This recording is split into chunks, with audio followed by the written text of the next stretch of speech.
दशकं 17 ध्रुवचरितम्। उत्तानपादनृपतेर्मनुनन्दनस्य जाया बभूव सुरुचिर्नितरामभीष्टा।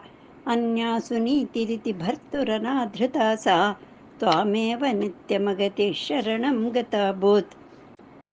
अङ्के पितुः सुरुचिपुत्रकमुत्तमं तं दृष्ट्वा ध्रुव किल सुनीतिसुतोऽधिरोक्ष्यन्। आचिक्षिपे किल शिशुः सुतरां सुरुच्या दुस्सन्त्यजा खलु भवद्विमुखैरसूया। त्वन्मोहिते पितरि पश्यति दारवश्ये दूरं दुरुक्तिनिहतस्य गतो निजाम्भां।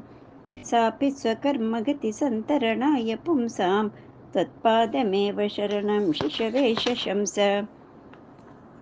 आकर्ण्यसोऽपि भवदर्चननिश्चितात्मा मानी निरेत्य नगरात् किल पञ्चवर्षः। सन्धृष्टनारदनिवेदितमन्त्रमार्गः त्वामारराध तपसा मधुकाननान्ते। ताते विषण्णहृदये नगरीं गतेन श्रीनारदेन परिसान्त्वितचित्तवृत्तौ बालस्त्वदर्पितमनाक्रमवर्धितेन निन्ये कठोरतपसा किल पञ्चमासान्। तावत्तपोबलनिरुज्वसिते दिगन्ते देवार्तितस्त्वमुदयत्करुणार्द्रचेताः। त्वद्रूपचिद्रसनिलीनमते पुरस्तात् आविर्बभूवित विभो गरुडाधिरूढः। सर्वत्र गोविन्दनामसङ्कीर्तनं गोविन्द गोविन्द। नारायणाखिल गुरो भगवन्नमस्ते। त्वद्दर्शनप्रमदभारतरङ्गितं तं दृग्भ्यां निमग्नमिव रूपरसायनेते। तुष्टूषमाणमवगम्य कपोलदेशे संस्पृष्टवानसिधरेण तथा दरेण।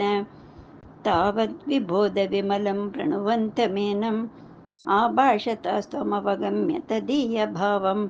राज्यं चिरं समनुभूय भजस्व भूयः सर्वोत्तरं ध्रुवपदं विनिवृत्तिहीनम्। इत्योचिषि त्वयि गते नृपनन्दनोऽसौ आनन्दिताखिलजनो नगरीमुपेतः। रेमे चिरं भवदनुग्रहपूर्णकामः ताते गते च वनमादृतराज्यभारः। यक्षेण देवनिहते पुनरुत्तमेऽस्मिन् यक्षस्य युद्धनिरतो विरतो मनोक्त्या। शान्त्या प्रसन्नहृदया धनधातुपेतात् त्वद्भक्तिमेव सुदृढामवृणोन्महात्मा।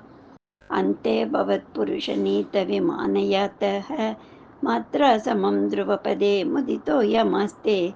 एवं स्वभृत्य जनपालनलोलधिस्त्वं वातालयाधिपनिरुन्धि ममामयोघान्। ॐ नमो भगवते वासुदेवाय। ॐ नमो भगवते वासुदेवाय। ॐ नमो भगवते वासुदेवाय। गोपिका जीवनस्मरणं गोविन्द गोविन्द।